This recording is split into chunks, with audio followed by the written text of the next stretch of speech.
Fa le miarabanao mpanaraka ny videoan'ny gasy mahay mamaky baiboly indray a. Anio dia ny Jaona voalohany toko 7 andininy voalohany ka hatramin'ny 10 no jerentsika. Jaona voalohany toko 7 andininy voalohany ka hatramin'ny 10. Indre manahoana ny fitiavana nasehon'ny ray ho antsika dia niantsoana antsika hoe zanak'Andriamanitra sady zany tokoa isika. Noho izany dia tsy mahalala antsika izao tontolo izao satria tsy nahalala azy izy. Ry malala, ankehitriny aza dia zanak'Andriamanitra isika nefa tsy mbola naseho izay ho toentsika rahatrizay. Fantatsika fa rehefa miseho izy dia ho tahaka azy isika ka ho hitantsika izy amin'izay tena maha-izy azy. Ary izay rehetra manana izany fanantenana miorina amin'izany dia manadio ny tenany mba hadio tahaka azy. Izay rehetra manota ny mandika lalàna fa ny hita ny fandikana ny lalàna. Ary fantatrareo fa izy no naseho mba hanaisotra ny hita ary tsy mba misy hita ao aminy. Izay rehetra mitoetra ao aminy dia tsy manota, izay rehetra manota dia tsy nahita na nahalala azy. Anaka, aza vela isy hamitaka anareo izay manao ny marina, eny marina tahaka azy. Izay manota dia avy amin'ny devoly satria ny devoly dia manota hatramin'ny voalohany. Izao ny sehoan'ny zanak'Andriamanitra dia ny handrava ny asan'ny devoly. Izay rehetra naterak'Andriamanitra no tsy manota satria ny voany no mitoetra ao anatiny, ary tsy mahay manota izy satria naterak'Andriamanitra. Izany no mampiseho miharihary izay zanak'Andriamanitra sy izay zanaky ny devoly. Tsy mba avy amin'Andriamanitra izay rehetra tsy manao ny fahamarinana sy izay tsy tiany rahalahiny. Anisan'ny zavatra tiantsika sy henontsika matetika ny hoe zanak'Andriamanitra, ary ny andininy voalohany ara tena miteny mihitsy hoe dre manahoana ny fitiavana nasehon'Andriamanitra antsika dia niantsoana antsika hoe zanany sady zanany tokoa isika. Ary henoko fa ianao izay mijery dia mieritreritra antsika rehetra hoe tena zanak'Andriamanitra tokoa. Fa ny fanontaniana mipetraka dia izao. Tovy amin'ilay fanontaniana izay tao amin'ny fandaharana radio Madagasikara taloha dia nisy fandaharany Mitohy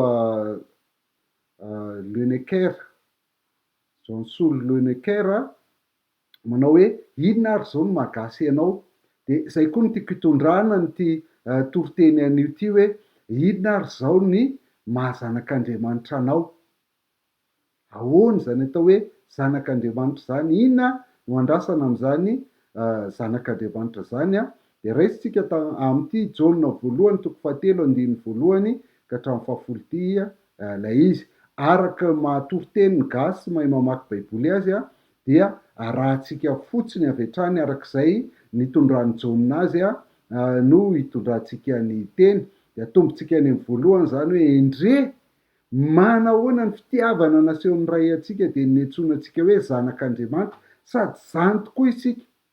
Noho izany dia tsy mahalala antsika izao tontolo izao satria tsy nahalala azy izy.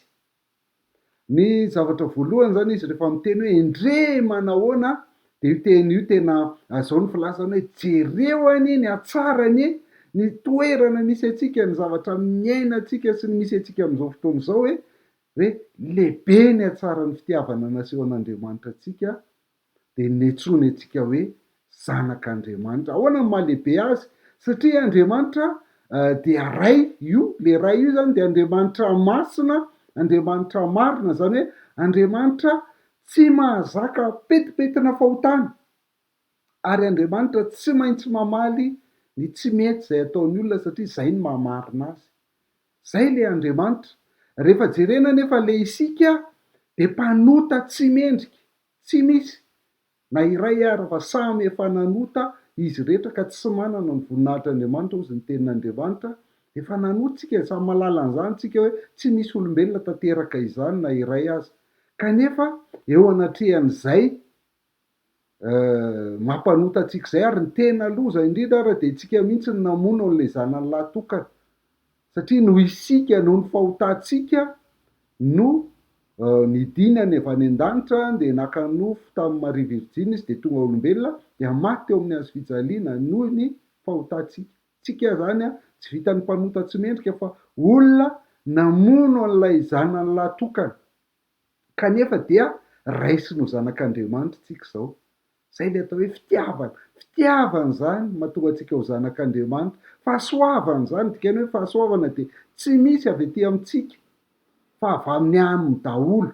Tsy tena iresaka be tsika hoe ahoana mahatonga atsika ho zanak'Andriamanitra fa iresaka kosa tsika hoe ahoana zany atao hoe zanak'Andriamanitra. Fa eto aloha zany mahatonga atsika zanak'Andriamanitra de tsy avy amintsika mihitsy fa fahasoavana no mahatonga atsika zanak'Andriamanitra, na mahatonga atsika nantsona hoe zanak'Andriamanitra. Tena antso io, vocation no tiany atongavana amin'io fa tsy le hoe atsotsoana hoe zanak'Andriamanitra fa izy mihitsy ny antso atsika ho tonga zanak'Andriamanitra isika. Ary dia izy moa manindry avy eo zany Jaona hoe tena zany tokoa tsika, tena zanak'Andriamanitra tokoa tsika, tsy vazivazy zany tsy nofinofy zany fa zanak'Andriamanitra tokoa isika, tsy nonony amintsika fa avy aminy ihany zany. De vokatr'izay de tsy mahalala atsika zao tontolo zao. Eto zany mametraka fa tsy zao tontolo zao akory ny zanak'Andriamanitra, fa misy ny zanak'Andriamanitra de misy ny zao tontolo zao, ary reo tsy afankafantatra. Zao tontolo zao tsy mahalala atsika satria tsy mahafantatra an'Andriamanitra. Zay olona tsy mahalala, tsy hoe tsy mahafantatra fotsiny fa mahalala, io le fa resahantsika foana hoe ny atao hoe mahalala de mahafantatra, tia ary manana firaisana aminy. Zao tontolo zao tsy mahalala an'iray, ka vokatr'izay dia tsy mahafantatra atsika, tsy mahalala atsika ihany koa zao tontolo zao. De nilazana atsika de mpanaraka religion tahaka ny religion isan-karazany ihany kanefa mpanaraka religion zay milaza hoe ny anazy ihany no marina, fa tsy ny antsika ihany no marina fa ny baiboly ihany no marina, satria ny baiboly no tenin'Andriamanitra. De zay zany le antsoin'Andriamanitra hoe zanak'Andriamanitra, satria tsy mahalala an'Andriamanitra zao tontolo zao de tsy mahalala atsika koa izy. De eto zany tsy ny olona rehetra akory no zanak'Andriamanitra fa le nanehoan'Andriamanitra ny fitiavany sy le natsoin'Andriamanitra ihany de natsoiny ho zanany avy eo. De ny faharoa, ry malala ankehitriny aza de zanak'Andriamanitra isika, nefa tsy mbola naseho zay toetsika rahatr'izay. Fantatsika fa rehefa miseho izy de ho tahaka azy sika ka ho hitatsika izy am'izay tena maizy azy. Eto zany izy tena milaza hoe tena efa zanak'Andriamanitra isika, izay lazainy teo hoe zany tokoa isika. Ankehitriny aza dia zanak'Andriamanitra isika, nefa hozy izy tsy mbola naseho zay toetsika rahatr'izay, zany hoe tsy mbola tena hita ho zanak'Andriamanitra tsika, tsy mbola tena arak'ilay mahazanak'Andriamanitra atsika, le mitovy amin'Andriamanitra, masina tahaka an'Andriamanitra, marina tahaka an'Andriamanitra, mbola tsy zay tsika. Io zany le fiteny hoe déjà et pas encore, sady efa tena zanak'Andriamanitra tsika nefa mbola tsy tena zanak'Andriamanitra tanteraka tsika, satria reto avy zavatra matetika ataotsika mbola kizitina, mora tesitra zany de mbola eo amintsika ihany zany raha tsy zay ny ianao de misy ihany koa ty hoe mbola marary mbola mitomany hiara-ny fahoriana, mbola zany tsika na dia efa nitsoina hoe zanak'Andriamanitra ary eo ihany koa ny mbola lay mpanahy tratra ny fakapanahy, ary mety mbola manota ihany koa, mbola manota mihitsy moa zany isika, na de efa zanak'Andriamanitra. Zay mahatonga atsika hoe tena efa zanak'Andriamanitra tsika fa mbola tsy tena hita ho zanak'Andriamanitra ny fiainantsika isan'andro. Tsy tena mbola manana firaisana feno amin'Andriamanitra tsika na miteny ary izy hoe vavah mandrakariva, miresaka miaona amin'ny mandrakariva, de mbola tsy tena manana an'izay tsika, mbola tsy tena manana an'izay tsika, ary tokony ahita an'izany sy ahafantatra an'izany tsika, fa matetika tsika de manadinodino anazy eny ny zavatra ataotsika isan'andro eny de tsy mbola manana firaisana feno amin'Andriamanitra tsika, na de efa zanak'Andriamanitra azy. Tsy mbola mitovy amin'i Jesosy Kristy, lay tena zanak'Andriamanitra nateraka Andriamanitra, mbola tsy mitovy tanteraka amin'i Jesosy Kristy tsika, dia zay le hoe mbola tsy tena hita zany ny mahazanak'Andriamanitra tsika, lazainy hoe nefa tsy mbola naseho zay toetsika rahatr'izay. Inona ary ny vahaolana ny am'izay zavatra zay, de hozy izy hoe fa fantatsika fa rehefa miseho izy de ho tahaka azy sika. Zany hoe lay miseho eto de rehefa tonga eny amin'ny rahoan'ny lanitra Jesosy Kristy hitan'ny olona rehetra, dia hitatsika ihany koa. De rehefa mahita an' Jesosy Kristy tsika, zay tsika vao tena mitovy aminy. Ho hitatsika izy am'izay tena endriny tokoa izy ny baiboly mahazatra atsika eto izy lazay hoe ho hitatsika izy am'izay tena izy azy, fa rehefa miseho izy de zay tsika voavana hitovy endrika amin'ny Jesosy Kristy zany ary zay ny tanjony. Zay ny ambaran'ny Paoly ihany koa amin'ny Korintiana voalohany 7:10 andininy 12 manao hoe fa ankehitriny isika mizaha amin'ny fitaratra ka tsy mahita marina.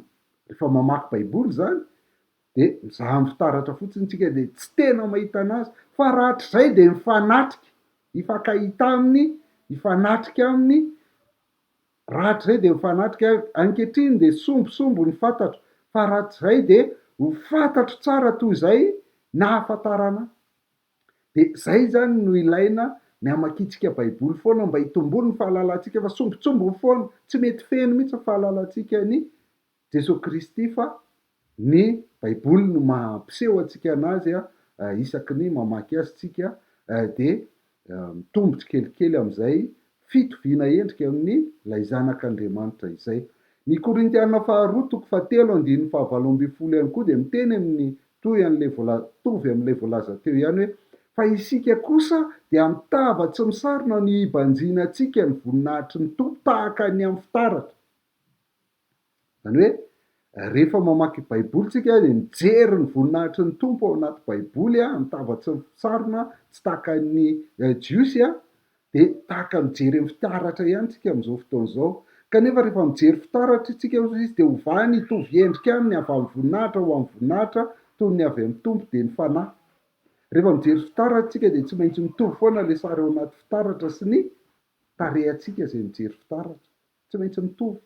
De ohatr'izay koa rehefa mamaky baiboly tsika de hovany rehefa mahita ny Jesosy Kristy ao anaty baiboly tsika de mitovy endrika amin'ny Jesosy Kristy, hovany ny fanahy masina, hovany ny fanahy mitovy amin'ny Jesosy Kristy. Zay le asan'ny fanahy masina, zay zavatra zay zany raha ny tena izy avy amin'ny voninahitra ao anaty baiboly ho amin'ny voninahitra ety antsika, satria tahaka azy tsy kelikely tsika ao anatin'izay. Ny dikany hoe mitovy endrika amin'ny Jesosy Kristy zany de tsy hoe akory hoe lasa be volombava sy lava volo tahaka ny filma zay hitantsika ireny, tsy zay, fa lasa masina tahaka ny Jesosy Kristy, zany hoe tsy manota intsony fa masina tahaka azy, mitovy am'izay tahaka azy tsika, lasa manana firaisana amin'Andriamanitra foana tahaka ny Jesosy Kristy tsika isaky ny jerentsika azy teny zao. Fa rehefa tena hitantsika mifanatrika izy zay vao tena ohatr'izay tsika. Fa zao tsika mandroso tsikelikely am'izay fanahafana ny Jesosy Kristy zay, masina tahaka azy, manana firaisana amin'Andriamanitra foana tahaka azy, tsy manota tahaka ny Jesosy Kristy, zay le mitovy endrika amin'ny Jesosy Kristy hatrany, lasa be fitiavana mitovy endrika amin'ny Jesosy Kristy hatrany, zay le Jesosy Kristy zay. Fa rehefa miverina izy, zay vao tena tanteraka zay tsika vao tena tahaka azy ohatr'izany. Fa ity tsika mandroso tsikelikely am'izay. Na de averimberiko ary zay le hoe mivoatra tsikelikely mitovy endrika amin'ny Jesosy Kristy. Misy olona rehefa mahita an'ity hoe fantatsika fa rehefa miseho izy de ho tahaka azy sika ka ho hitatsika zay tena maizy azy, am'izay tena maizy azy de misy olona miteny hoe ay rehefa miverina izy zany vao tena tanteraka tsika ka de aleo zany de miandry fiverenany fotsiny, fa avelao ny fiainako tahaka izao ihany. De ainy Jaona zay eritreretintsika zay de tonga de tohizany avy hatrany hoe ary zay rehetra manana zany fanantenana miorina am'izany de manadio ny tenany mba hadio tahaka azy koa. Ary zay rehetra manana zany fanantenana miorina am'izany, dikan'izany hoe manana fanantenana miorina aminy de izay rehetra manantena ny fiverenan'i Jesosy Kristy, zay rehetra manantena fa hifanena, hifanatrika, hifanatri-tava amin'ny Jesosy Kristy eny amin'ny rahoan'ny lanitra rehefa miverina izy ka hitovy amin'ny tanteraka am'izay fotoan'izay rehefa mifanatrika aminy zay manana an'izany zany ozy izy dia manadio ny tenany mba hadio tahaka azy, fa tsy hoe mijanona ohatr'izao fotsiny. Ny Jaona 5:5-7 no milaza amin'io hoe ahoana zany manadio ny tenany mba hadio tahaka azy zany. Ohatran'ny filazantsika hoe mila madio fo de fiteny foana zany fa ahoana le mampadio ny fo, ahoana ny mahatonga antsika mampadio ny tena tsika mba hahatonga antsika hadio tahaka ny Jesosy Kristy de ny ety raha ohatra tsika ka manantena hitovy aminy rehefa miona aminy eny am'rao any lanitra. De ny Jaona 5:17 de milaza hoe efa madio raha teo ianareo no ny teniko zay nolazaiko taminareo. Raha manana ny fanantenana hitovy am' Jesosy Kristy zany tsika de mila mifototra ao amin'ny tenin'ny Kristy. Zay le atao hoe manadio ny tenany mba hadio tahaka azy. Teny zao teniny no manadio atsika.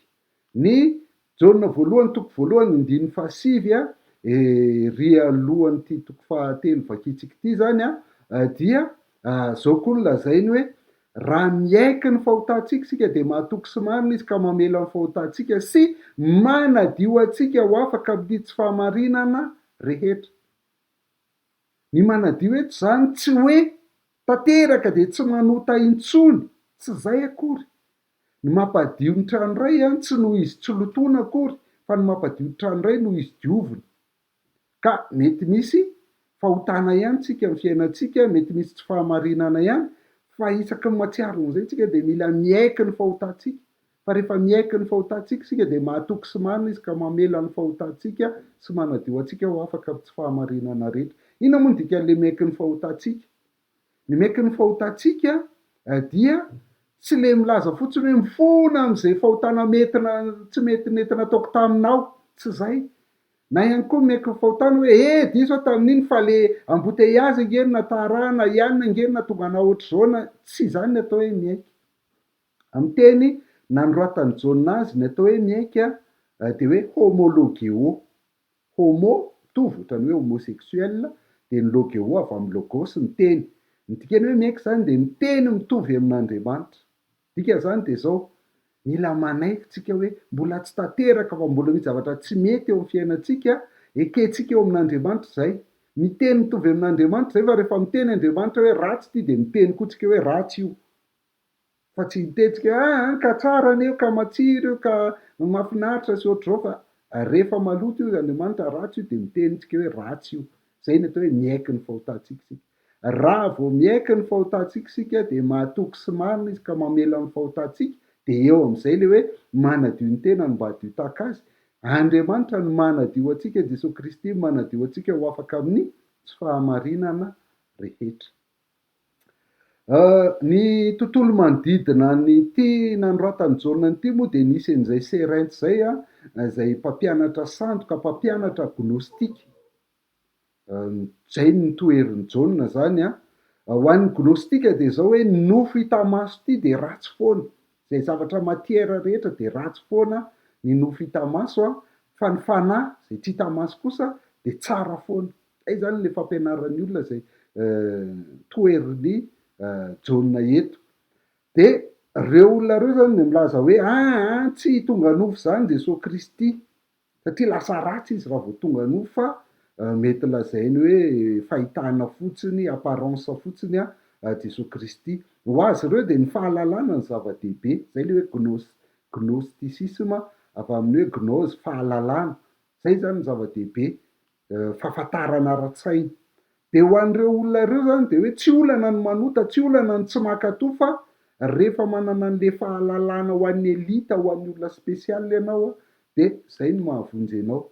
De rehefa mamaly an'izay Jaona eto de miresaka hoe misy antony efatra kosa tsy anontany zanak'Andriamanitra fa ny zanak'Andriamanitra dia tsy manota tahaka an' Jesosy Kristy. Inona ny antony tsy anontany zanak'Andriamanitra? Misy efatra izy. Ary zay no mahatonga an'le fanontaniantsika tery aloha hoe inona ary zao ny zanak'Andriamanitra anao. De vakitsika ny tohany ny 14 sy ny tohany rehetra verenantsika vakina ahitantsika an'izay hoe inona avy ireo antony efatra tsy anontany ny zanak'Andriamanitra intsony. Izay rehetra manota no mandika ny lalàna fa ny ota ny fandikana ny lalàna. Ary fantatrareo fa izy ny naseho mba hanaisotra ny ota ary tsy mba misy ota ao aminy. Zay rehetra mitoetra ao aminy de tsy manota, zay rehetra manota de tsy nahita na nahalala azy. Anaka, aza vela isy amitaka anareo, zay manao ny marina ny marina tahaka azy. Izay manota de amin'ny devoly satria avy amin'ny devoly satria ny devoly de manota hatramin'ny voalohany. Izao ny sehoany zanak'Andriamanitra de ny andrava ny asan'ny devoly. Zay rehetra naterak'Andriamanitra ny tsy manota satria ny voany no mitoetra ao anatiny ary tsy mahay manota izy satria naterak'Andriamanitra. De ny 14 zany milaza an'izay hoe zay rehetra manota ny mandikany lalàna fa ny ota ny fandikanany lalàna. Vakitsika kely amin'ny teny nanoratany Jaona azy izy pas opoiona ten martiana kai ten anomiana poiei kai he amartia estine he anomia. Na tsy azonao iny tsy zay le zava-dehibe fa teny anankiray ao anatin'iny tiako aseho amintsika dia le teny hoe anomia. Ty zany hoe pas zay rehetra poiona manao amartiana fahotana sy dia poiei manao anomiana, zany hoe manao tsy fisin-dalàna. Nomia lalàna de zany le tena tsisy tsy fisina lalàna. Iniquité ozy izy amin'ny teny frantsay tena hoe manao fandikana lalàna mihitsy zany hoe ny olona manota zany ny mieritreritra hoe tsisy zany lalàna zany fa de zay tiany atao fotsiny no atao. De zay zany de ota zany de tsy fisin-dalàna eo amin'ny fiainanao fa manao zay tianao atao zay danikibonao fotsiny ianao. Zay ny atao hoe ota zany raha ny eto. Ka ny voalohany zany maninona ny kristianina ny zanak'Andriamanitra ny tsy manota ntsony de satria zao hoe fanoherana ny sitrapon'Andriamanitra ny fahotana. Satria ny sitrapon'Andriamanitra de nasehony tao amin'ny lalàna, kanefa rehefa io lalàna iny tsy rarahinao dikainao ataonao tahaka ny tsy misy dia manohitra ny sitrapon'Andriamanitra ianao zany. Ianao nefa zanany dia izay zany no antony voalohany tsy anontany ny zanak'Andriamanitra. Ary fantatrareo fa izy no naseho mba hanaisotra ny ota ary tsy mba misy ota ao aminy. Zay zany ny nisehoan'i Jesosy Kristy eto le naseho eto de tsy ilay fiverenany am'rao any lanitra akory fa tamin'izy tonga olombelona sy izy maty eo amin'ny hazofijaliana. Anaisotra ny ota ary tsy mba misy ota tao amin'ny Jesosy Kristy. Mitovy amin'io mihitsy ny olana faharoa zany tsy anontany kristianina faharoa, zanak'Andriamanitra faharoa de zao hoe io fahotana io nahafatesan'i Kristy. Zay ny nahafaten'i Jesosy Kristy teo amin'ny hazofijaliana de noho ny fahotantsika. Mitovy amin'io mihitsy lazain'ny Korintiana faharoa 5:20 hoe izay tsy nahalala ota de efa nataony ota hamonjy antsika mba ho tonga fahamarinan'Andriamanitra ao amin'ny kosa isika io. Eto zany ny ilazana an'i Jesosy Kristy de hoe tsy nahalala ota fa ny Jaona indray de hoe tsy mba misy ota mihitsy ao aminy. Masina tanteraka zany Jesosy Kristy zany marina tanteraka zany Jesosy Kristy zany. Zay le Jesosy Kristy. Kanefany de ozy izy hoe nataony ota hamonjy antsika izy mba ho tonga fahamarinan'Andriamanitra ao aminy kosa sika. Zany hoe rehefa naseho izy zany, rehefa maty eo amin'ny hazofijaliana tsika izy rehefa maty eo amin'ny hazofijaliana Jesosy Kristy dia izy lay marina dia natao ota hamonjy antsika. Zay no natonga anazy ny antsoantso hoe Andriamanitra nahoana de mahafoy ahy ianao. Mahafoy anao aho ozy Andriamanitra satria za masina. Kanefa ianao dia natao ota, ny otany faly rehetra io nentinao io de tsy mijery anao maizina ny tany aman-danitra nandritra ny adiny 3 ny antsoantso le zanak'Andriamanitra satria tonga ota izy. De rehefa mino am' Jesosy Kristy am'izay kosa nefitsika, izy zany lay tsy nahalala ota de efa nataony ota hamonjy antsika. De rehefa mino am' Jesosy Kristy tsika de tonga fahamarinan'Andriamanitra ho aminy kosa.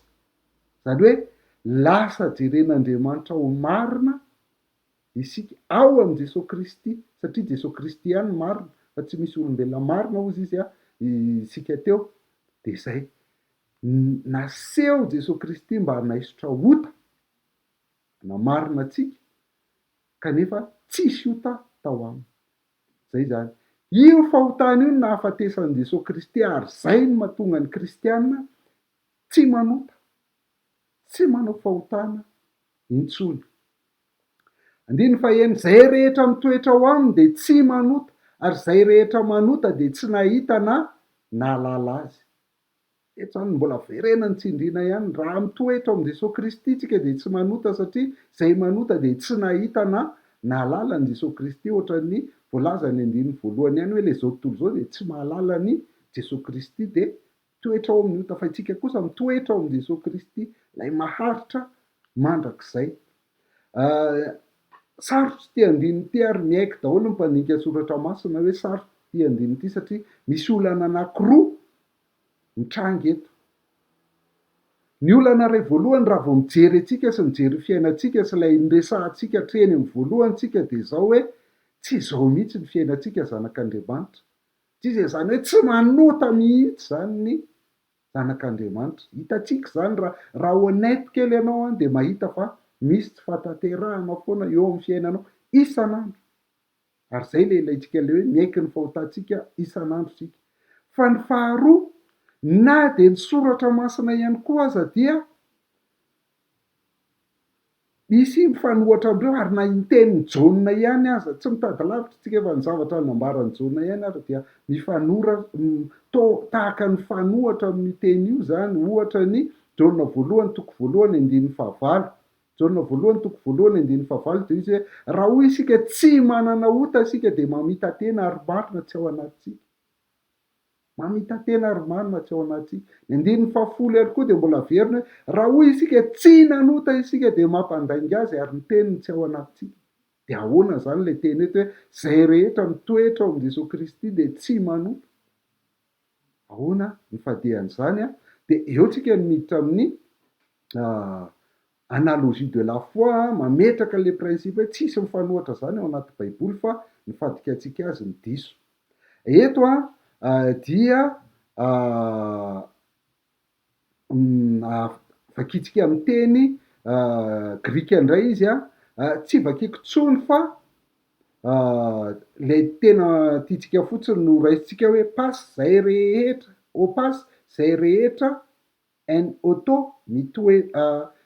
automenon mitoetra ao aminy ok amartanay tsy manota io ok amartanay io no tiako aseho atsika satria ny analizy firafitry io matohateny io zany dia au présent izy io ary rehefa ny matohateny no tanisaina au présent conjugué na au présent zany amin'ny teny grika de mampiseho zavatra atao mitohy foana le izy efa nahitsika tery aloha hoe lay ota dia tsy fisina lalàna eo amin'ny fiainana fa manao zay tianao atao ianao de ny manota zany de zao hoe zay foana ny ataonao amin'ny fiainanao de tsisy lalàna tsisy nizaniza fa de zay tianao fotsiny ny atao ny mampienan'io angamba de nitahotrao ny polisy nitahotrao olona ny fijerin'ny olona sao de lazain'ny olona hoe tsy kristianina fa rehefa tsisy mahita ianao de tsisy lalàna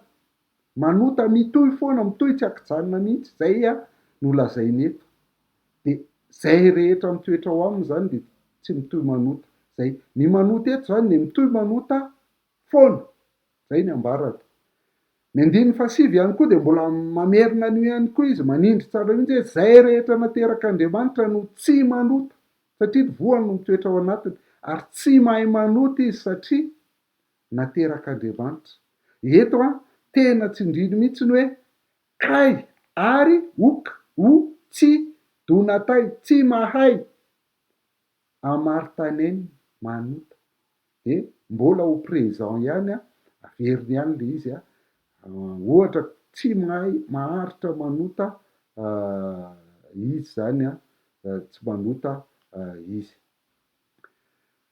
dika zany de zao hoe tsy tamana mitoetra ao amin'ny ota ny zanak'Andriamanitra ny olona madio de tsy tamana mitoetra amin'ny maloto fa mandeha misasaingana zay le tiana ambara eto manadio ny tenany aingana miaiky ny fahotany aingana de miala amin'iny aingana mahazo famelan-keloka sy dioviny Jesosy Kristy aingana tsy ny tamana mitoetra ao amin'ny ota zany ny olona mitoetra ao amin'ny Kristy satria Kristy no mitoetra ao aminy jereo tsara izy tsy mahay mitoetra ao amin'ny ota satria Kristy no mitoetra ao anatiny zay le voalazany andininy fahaeniny eto zay le fototra zany ka raha vao matsapa manota izy de miaiky avy hatrany de toko voalohany andininy fa sivy efa hitantsika tery aloha ny teny mitovy amin'ny fiteny zavatra tenenin'Andriamanitra momba ny fahotana io zay ny tenen'ny aingana raha vao mafantatra izy hoe nanota izy.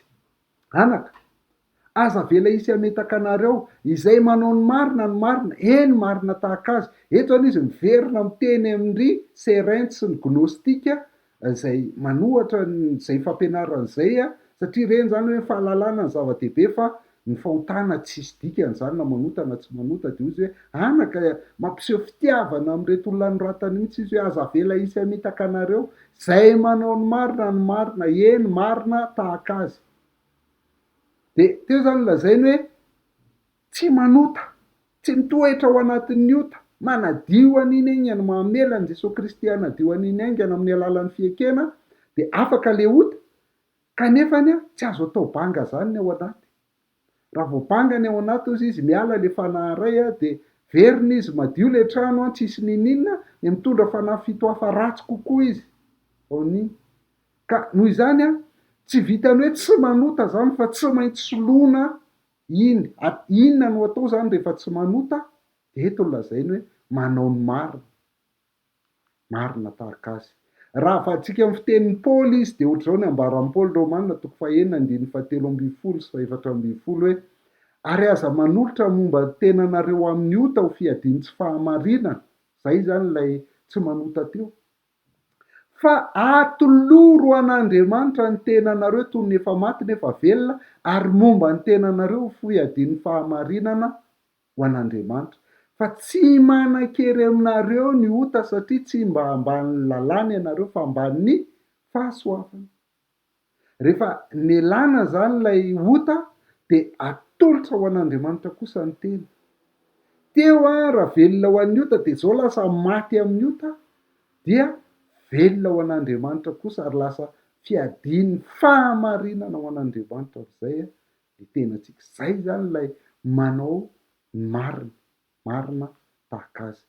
Ny zanak'Andriamanitra zany raha ny tena izy de manahaka ny Kristy. Zay le hoe marina tahaka ny Kristy. Kristy no marina. Zanak'Andriamanitra de manahaka ny Kristy. Ny Efesianina 5:2 ny mitenin'izay hoe aoka nahaka an'Andriamanitra ianareo tahaka ny zanaka malala, tahaka ny zanaka malala manahaka an'Andriamanitra. Izay manota de avy amin'ny devoly satria ny devoly de manota hatramin'ny voalohany. Zao ny sehon'ny zanak'Andriamanitra de ny andrava ny asan'ny devoly. Ny olombelona zany mizara roa ihany.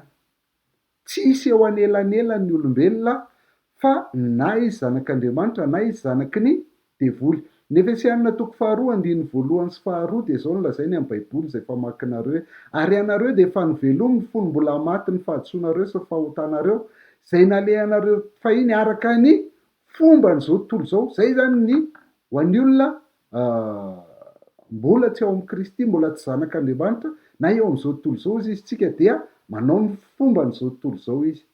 Araka ny mpanapaka ny fanjakana eny amin'ny rivotra, io lay devoly de ny fanahy zay miasa ankehitriny ao anatin'ny zanaky ny tsy fanarahana. Reo zany no mbola mitarika sy mibaiko zay le lazay zanaky ny tsy fanarahana. Zay zany no karazan'olona anankiray de ny ray ny zanak'Andriamanitra. Jaona 4:4 ihany koa dia mbola zay ihany koa ny tenenin' Jesosy Kristy hoe ianareo avy tamin'ny devoly rainareo ka zay sitraky ny rainareo ny tianareo atao. Izy de mpamono olona hatramin'ny taloha ary tsy mitoetra tamin'ny marina satria tsy misy marina aminy.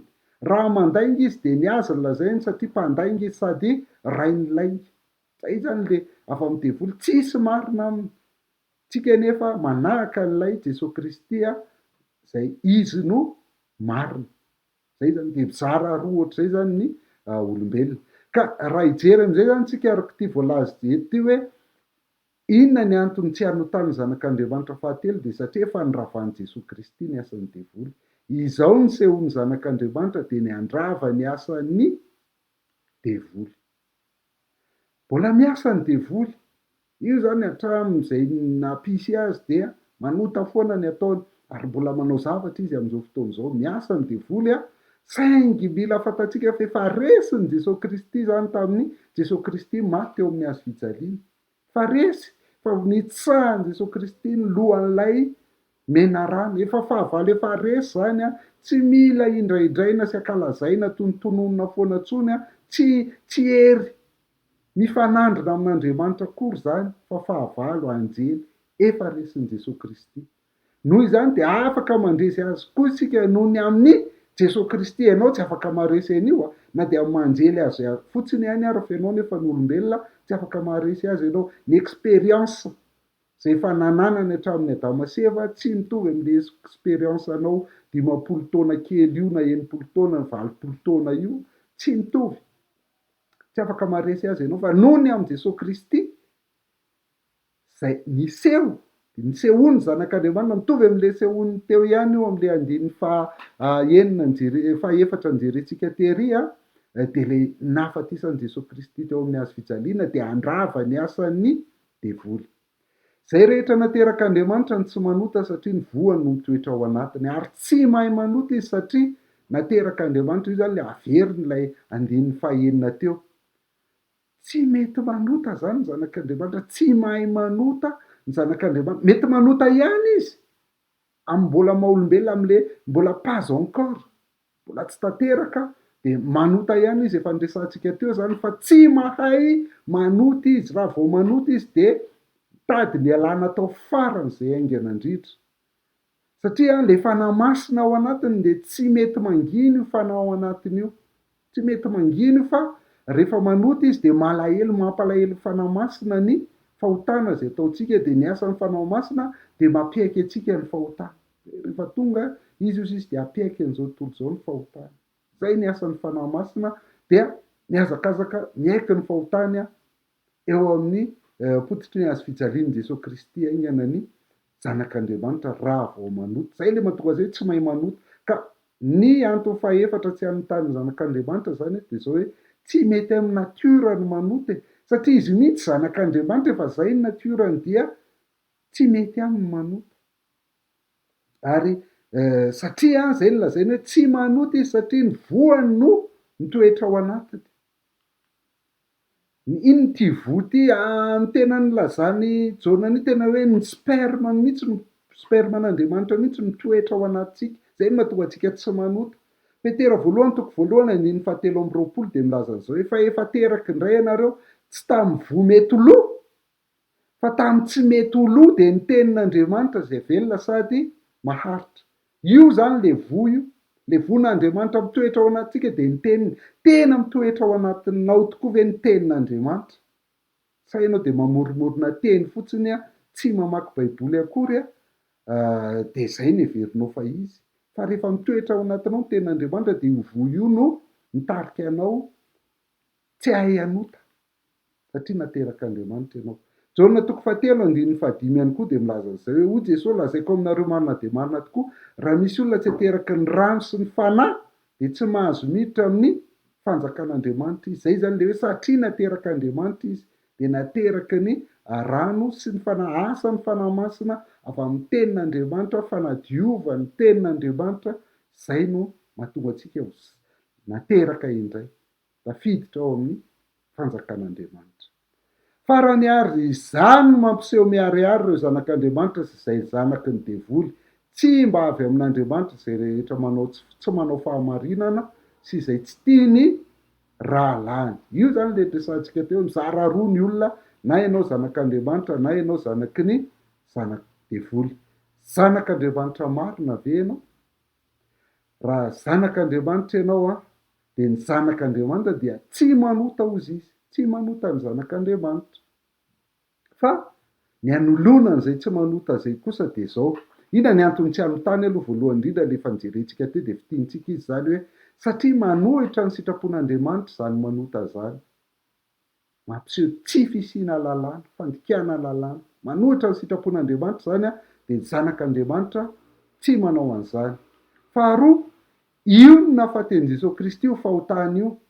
Ka raha zanak'Andriamanitra ianao milaza fa tian'i Jesosy Kristy, mino an'i Jesosy Kristy nefa mbola mitoetra ao anatin'io dia mandainga ianao zany tsy marina zany ilay hoe tian Jesosy Kristy ianao fa avelanao faty eo amin'ny hazo fijaliana Jesosy Kristy na tsisy dikany nafaty azy teo zany.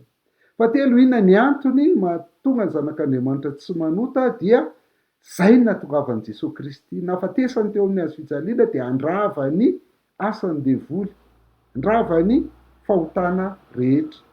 Ary ny fahaefatra faran'ilay hitantsika teo dia zao hoe tsy mety amin'ilay natiorantsika ntsony zany, tsy mety amin'ilay lay tenin'Andriamanitra ao anatintsika ntsony zany satria tsika efa nateraka Andriamanitra.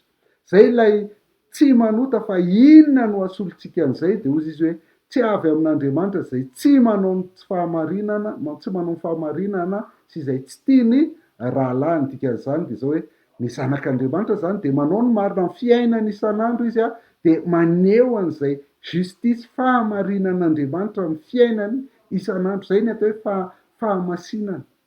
Mitohy endrika amin'Andriamanitra Jesosy Kristy hatrany amin'ny alalan'ny fandinihan'ny soratra masina isan'andro, ary zay no antom-pisin'ny gasy mahay mamaky baiboly, ampianatra anao hamaky baiboly mba hatonga anao tia mamaky baiboly isan'andro, dia mitovy endrika amin'ny Jesosy Kristy isan'andro dia mahavita manao ny marina isan'andro ny fiainanao. Fa ny faharoa ihany koa dia ny zanak'Andriamanitra dia tia ny rahalany. Zay koa ny profo mahazanak'Andriamanitra. Inona ary zao mahazanak'Andriamanitra anao? Raha zanak'Andriamanitra ianao dia manao ny marina, ary raha zanak'Andriamanitra ianao dia tia ny rahalany, ny toyany ny 1:40 miresaka an'izay tsara hoe zao ny teny nampitondraina izay efa renareo hatramin'ny voalohany, tsy maintsy mifankatia isika. Tsy ho tahaka ny Kaina izay avy amin'ilay ratsy ka mamono ny rahalany, ary ahoana no namono azy izy? Satria ratsy ny asany fa marina ny an'ny rahalany. Aza gaga rahalahy raha alan'izao tontolo izao ianareo. Fatatsika fa efa tafafindra ny ala amin'ny fahafatesana ho amin'ny fiainana isika satria tia ny rahalahy. Izay tsy tia dia mitoetra amin'ny fahafatesana ihany. Izay rehetra mankahala ny rahalany dia mpamono olona, ary fantatrareo fa tsy mba misy mpamono olona manana fiainana mandrakizay mitoetra ao anatiny. Izao no ahafantarantsika ny fitiavana. Izy nanolotra ny ainy noho ny amintsika, isika kosa mba tokony hanolotra ny antsika noho ny amin'ny rahalahy. Ary izay rehetra manam-pananana amin'izao fiainana izao ary mahita ny fahantrany rahalany ka mihirimbelona aminy, ahoana no iteran'ny fitiavana an'Andriamanitra ao anatiny? Anaka, aoka tsy ho tia amin'ny teny na amin'ny lela isika fa amin'ny asa sy amin'ny marina. Amen. Raha nahasoanao izay fampianarana izay dia zarao amin'ny hafa. Aza diny koa ny manao j'aime dia misabone ary miantso ny ty laharana ity raha te hifandray aminay na te hanoana anay.